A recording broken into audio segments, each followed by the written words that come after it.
بسم اللہ الرحمن الرحیم۔ محترم ناظرین، السلام علیکم ورحمۃ اللہ وبرکاتہ۔ محترم ناظرین، آج کی ویڈیو کے اندر میں آپ کے سامنے رزق حلال کے لیے ایک وظیفہ ذکر کرنے والا ہوں۔ آپ اس وظیفے کو اپنی زندگی کا معمول بنائیں، اللہ تبارک و تعالی آپ کو مال اور دولت بھی عطا فرمائیں گے اور اولاد نیک صالح بھی عطا فرمائیں گے۔ اور اللہ تبارک و تعالی قرآن مجید کے اندر ارشاد فرماتے ہیں کہ ہم آپ کو باغ کا مالک بھی بنا دیں گے۔ محترم ناظرین، ویڈیو کو شروع کرنے سے پہلے اگر آپ ہمارے یوٹیوب چینل پر پہلی مرتبہ آئے ہوئے ہیں تو آپ ہمارے چینل کو سبسکرائب کریں اور ساتھ لگی بیل آئیکن کو بھی پریس کر دیں، اس طرح کی ویڈیو کا نوٹیفیکیشن آپ تک پہنچتا رہے۔ محترم ناظرین، اللہ تبارک و تعالی نے قرآن مجید کے اندر ارشاد فرمایا، فَقُلْتُ اسْتَغْفِرُوا رَبَّكُمْ إِنَّهُ كَانَ غَفَّارًا وَيُرْسِلِ السَّمَاءَ عَلَيْكُمْ مِدْرَارًا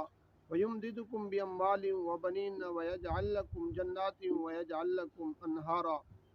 محترم ناظرین، اللہ تبارک و تعالی قرآن مجید کے اندر ارشاد فرماتے ہیں کہ جو آدمی استغفار کثرت سے کرتا ہے اور استغفار کو اپنی زندگی کا معمول بنا لیتا ہے تو اللہ تبارک و تعالی اس کے مال اور دولت کے اندر بھی رزق عطا فرماتے ہیں اور اس کے مال اور دولت کے اندر بھی برکت عطا فرماتے ہیں، اور اللہ تبارک و تعالی اس کو نیک صالح اولاد بھی عطا فرمائیں گے، اور اللہ تبارک و تعالی اس کی زندگی کی جتنی بھی پریشانیاں ہیں تو اللہ تبارک و تعالی اس کی وہ پریشانیاں بھی دور فرمائیں گے، اور اللہ تبارک و تعالی اس کو نیک صالح اولاد اور فرما بردار اولاد بھی عطا فرمائیں گے۔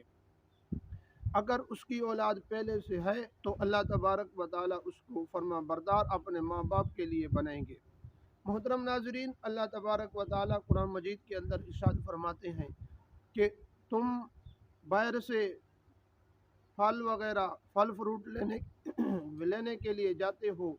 تم ایک سے دوسرا پھل فروٹ نہیں لے سکتے، ہم آپ کو اسی باغ کا مالک بنا دیں گے، اس باغ کے اندر تمام کے تمام پھل ہوں گے۔ محترم ناظرین، ہم اپنی زندگی کا اس وظیفے کو اپنی زندگی کا معمول بنائیں اور اللہ تبارک و تعالی سے ہم جو چیز بھی مانگیں گے اللہ تبارک و تعالی ہم کو وہی چیز عطا فرمائیں گے۔ اگر ویڈیو آپ کو اچھی لگے تو آگے ضرور شیئر کیجیے۔